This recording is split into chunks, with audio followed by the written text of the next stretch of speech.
Buongiorno. Welcome to Pasta My Heart. I'm Brenda, and today in my workshop, we are going to be taking some awesome cranberries and we're going to cut them in half lengthwise. We're going to lay them on a dehydrating tray and we're going to dehydrate these and make some amazing tasting craisins. Now, to start with, I had ordered from Azure Market frozen cranberries. I got 25 pounds worth. Great ambition here. So part of them I wanted to make a cranberry orange jam, and the other part I wanted to dehydrate, and I wanted to create some craisins. Now these are really wet because they were frozen. Thawed them out. I washed them, let them drain for several hours to get the majority of the wetness off of them, and then got them prepared for us to do this. They are beautiful. They are tasty. Oh my gracious, they made some great products. Okay, so we're going to start with cutting these in half.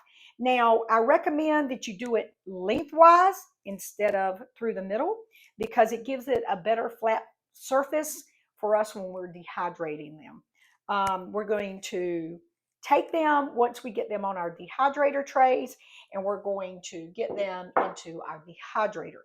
Now, I have a Cabela's 14 tray dehydrator that I've had since 2019. You can still grab this online and order it, or you can go to Cabela's and pick one up. I love this thing. It has been my workhorse. I have dehydrated a lot of stuff on there. It is very economical for me to use, but I would recommend that you not do this in your oven. It's not going to work. So let's get started with cutting our cranberries and getting them placed on our trays. Now remember, as you're cutting your cranberries, make sure that you're cutting them lengthwise,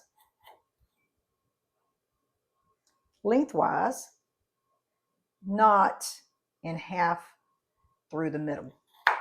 See the difference? Look, this is lengthwise, this is in the half. So we want them to be long. They'll have there's a wider surface for everything to take place on.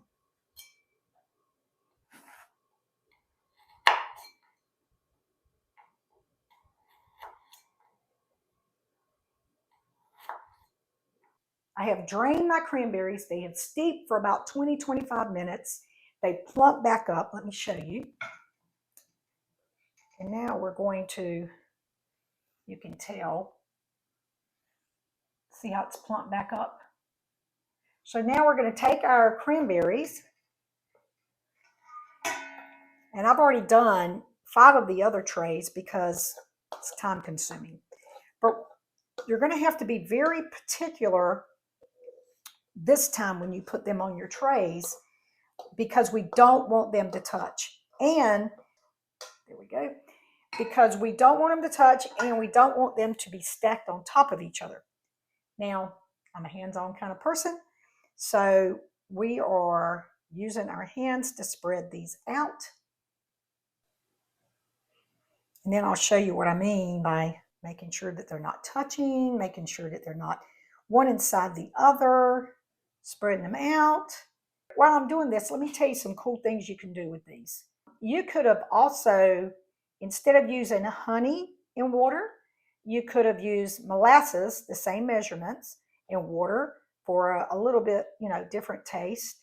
You could have also infused the water with some slices of fresh ginger to have ginger infused cranberries.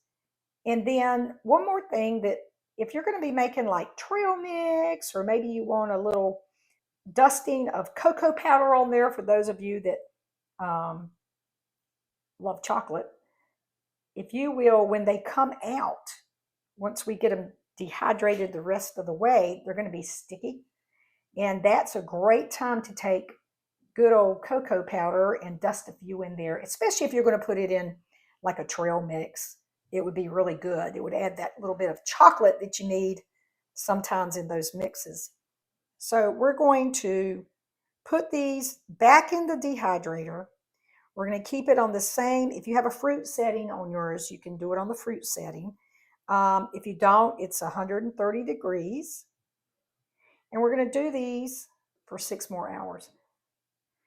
We're going to check them at about 4 hours. And the reason I do that is you don't want them to over dry, because if they over dry, they become really leathery. So I'm going to check mine at the 4-hour mark, and then we'll see what they taste like. We'll see what they feel like. If they are ready to go maybe just a little bit longer, or if they're needing the full additional maybe 2 hours. And I'll tell you something else. It also depends on the time of year that you're running your dehydrator. I know that sounds kind of weird, but you know, if it's really humid outside, just like when you bake certain things, if it's really humid outside, it affects the way it bakes. I know when I make pasta, there is a difference in timing and measurements a little bit in my pasta dough.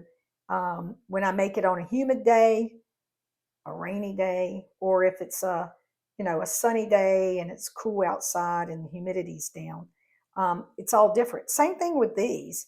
When you're running a dehydrator and you're trying to do things like this, if it's a real humid day outside, it's going to take a little bit longer for your dehumidifier to make sure everything is good and done.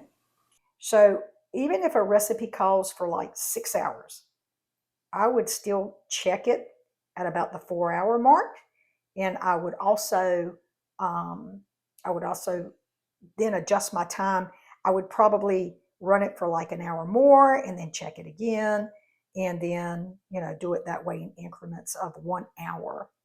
Okay, this is my last tray. And you can tell that everything has been spread out. We don't want anything touching. We don't want things on top of each other. We want it to be a single layer. So that way they will dry evenly and they won't be all clumped together. We're going to pop these in my dehydrator. There we go. We've got our cranberries in our dehydrator. They're all spread out, ready to go. I'm going to turn it back on I'm going to go 4 hours because I want to check it. And then I'm going to use the 130-degree setting again, and then we'll check it in 4 hours. I'll see you in a little bit. Okay, it's been about 3.5 hours, and I am going to take my partially dehydrated cranberries out. If you remember, mine were defrosted, they were frozen, and so they were a little more wet than what you would do if you had just bought a bag in the grocery store. But if you look, partially dehydrated means they're still kind of squishy. They got all the crinklies on them. And we're going to take these trays. I have 6 trays, which comes out to be about 7 cups of cranberries that have been cut in half. Now, one of the cool things about these mats that I love is, first off, it's easy to clean them up. Warm water and rinse them off, let them air dry, and they are good to go. So let's get them all in our bowl, and then we're going to move on to the next step. Cute little story while I'm getting all these put into the bowl. This is the house that I actually grew up in. It's a 1957 ranch-style house. And when I was growing up, I thought it was huge because, there were 7 of us. There was me and my 4 brothers, my mom and my dad. This house originally was a little over 1,470, 80 square feet, I think at the time. And 4-bedroom, bath and a half, had a living room, and then the kitchen. And I laugh now because in our kitchen, we had the washer, the dryer was in there, still is actually. And the refrigerator stuck out. But even in all of that, my parents had our kitchen table in there that we ate dinner every night at, all 7 of us. So coming back into this house, 2011, 2012, I realized that we had a lot more stuff than the house needed. And there were things about it I wanted to change. Take the wall down between this bedroom and the kitchen and enlarge the kitchen so that this beautiful sunlight that comes in this room.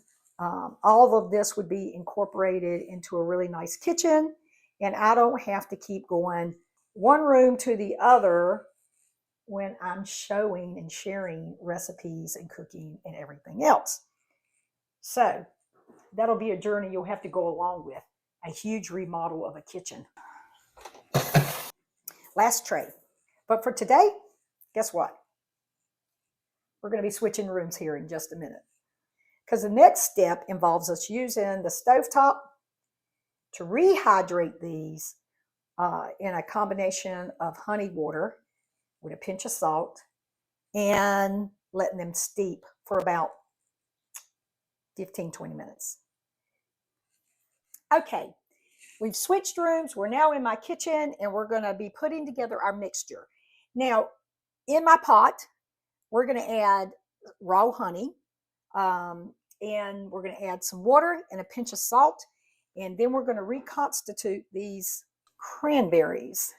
So I'm adding 1.5 cups of raw honey, which the original recipe calls for 3 cups of cranberries, which is about 1 package if you bought it in the grocery store. 3 cups of raw cranberries cut in half. And to that, this would be 1.5 cups of raw honey, 3/4 a cup of water, and a pinch of salt. How much is a pinch? Well, I'll show you a little lesson here. If you take your hand and you cup it, and you grab some salt, and it fills up the divot of your hand, that's a pinch. Okay, we're going to turn on the heat. We're going to mix all this up. So stir constantly while you're heating it up, because you don't want your honey, your water, your salt, you don't want the honey especially to settle on the bottom and then burn. And you're just putting it together. I mean, it's not rocket science, y'all. Okay, I'm going to start adding my cranberries. Don't they look good?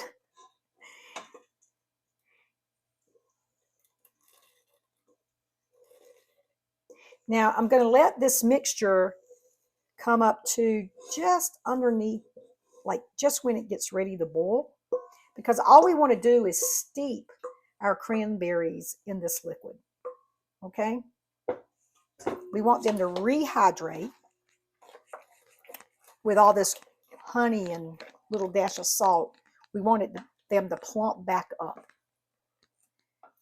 Get them down in there, because they still have some of the little cells that help them float at this point. You really need to watch it and keep mashing them down, because they want to float to the top. Okay, as you can see, or maybe not, but there is some steam starting to show. So what we're going to do now is we're going to cut the heat off, and we're going to let these steep for about 15-20 minutes so that they can soak up all this honey water to provide some sweetness to our pre-dehydrated cranberries. And we're not trying to cook them, we're just trying to rehydrate them. So I'll meet you back in the other room.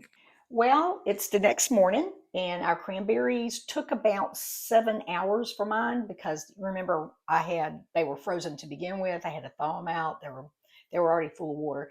Anyway, it took about 7.5 hours for mine to completely get to where I could use them. And I'm excited. I want to show them to you and let you see how they turned out. I did 7 trays, and I ended up with 2.5 pints worth of craisins, and they taste amazing. So let me show you what they look like. So I took them out, as you can see. Now they're going to be very, very sticky, okay, because I made mine with honey, and they will definitely have some stick to them. So you're going to, just work them over, get them into the center, and then I poured them in my jars. I'll get some pretty lids on them, and I'll end up with 2, and this is about 1/4 to 1/2 of a pint jar left to get into get into a jar. And then we'll be done with this project. Thank you for watching. I look forward to seeing you in the next video, and have a blessed day.